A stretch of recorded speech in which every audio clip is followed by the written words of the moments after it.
Hello అందరికీ welcome back to లాస్రీ diaries. ఎలా ఉన్నారు అందరూ? ఈరోజైతే నేను ఒక సింపుల్ రెసిపీతో మీ ముందుకు వచ్చేసాను.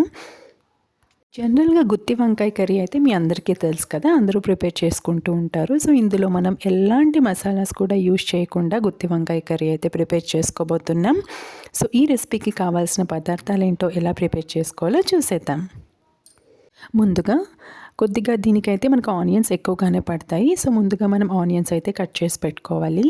ఇక్కడ చూపిస్తున్న విధంగా కర్రీ కోసం సెపరేట్గా కట్ చేసుకోండి. అండ్ మనం ఇందులో స్టఫ్ చేస్తున్నాం అన్నమాట ఆనియన్స్.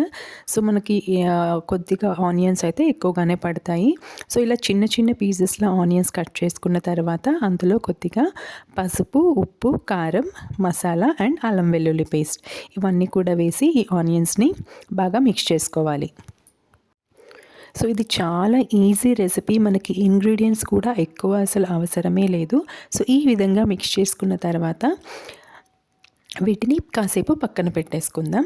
సో నెక్స్ట్ ఏంటి అంటే వంకాయలు అనమాట. చిన్న వంకాయలు తీసుకోవాలి. మనం జనరల్గా గుత్తి వంకాయలకి ఎలాంటి వంకాయలు అయితే తీసుకుంటామో సేమ్ అదే విధంగా ఆ వంకాయలని తీసుకొని బాగా క్లీన్ చేసుకోవాలి.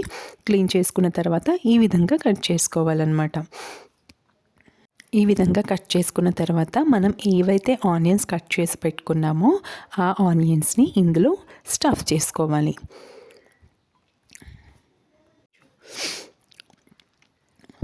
సో ఇప్పుడు మనం ఈ ఆనియన్స్ని ఇందులో స్టఫ్ చేసేసుకుందాం.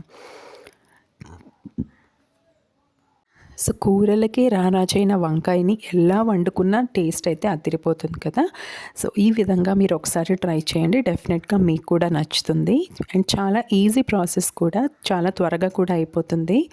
సో ఈ విధంగా మనం ఆనియన్స్ని అయితే వంకాయల్లో స్టఫ్ చేసుకోవాలి.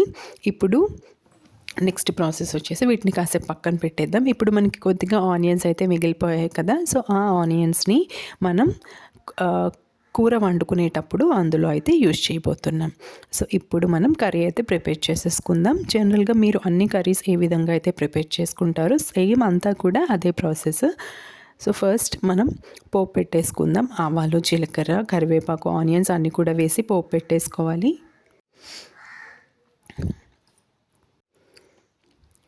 సో ఫస్ట్ ఆవాలు, జీలకర్ర, నెక్స్ట్ మనం ఆనియన్స్ కట్ చేసి పెట్టుకున్నాం కదా, ఆ ఆనియన్స్ కూడా వేసి బాగా ఫ్రై చేసుకోవాలి. కరివేపాకు కూడా వేసేసుకుందాం.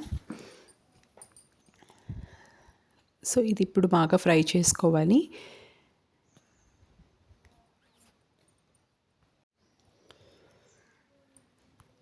ఇందులో మనం ఎలాంటి పచ్చి మసాలా అయితే వాడటం లేదు. మనం యూజ్ చేసేది ఓన్లీ మనం ఇంట్లో చేసుకున్న మసాలా పౌడర్ అంతే. ఇంకా దీంట్లో అయితే స్పెషల్గా మనం ఏమీ యూజ్ చేయలేదు. సో ఇప్పుడు కరివేపాకు కూడా వేసేసుకున్నాం కదా. ఆనియన్స్ అయితే ఫ్రై అయిపోయి ఇప్పుడు మనం స్టఫ్ చేసి పెట్టుకున్న వంకాయలు ఏవైతే ఉన్నాయో ఒక్కొక్కటిగా ఇందులో వేసుకోవాలి. సో ఈ వంకాయలు వేసిన తర్వాత ఏంటి అంటే మీరు ఎక్కువగా కలపకూడదు అనమాట. కలిపితే ఏంటంటే ఆ ఆనియన్స్ అనేవి బయటకు వచ్చేస్తుంటాయి కదా. సో ఎక్కువగా మిక్స్ చేయకుండా ఒక 2 నుంచి 3 సార్లు మాత్రమే కలుపుకోండి. ఈలోగా వంకాయలు కూడా చాలా బాగా ఫ్రై అయిపోతాయి. సో ఇలా వేసేసుకున్నాం కదా. ఇప్పుడు మనకి మిగిలిన ఆనియన్స్ ఏవైతే ఉన్నాయో కలిపి పెట్టుకున్న ఆనియన్స్ అవి ఇలా పైన చల్లుకోవడమే.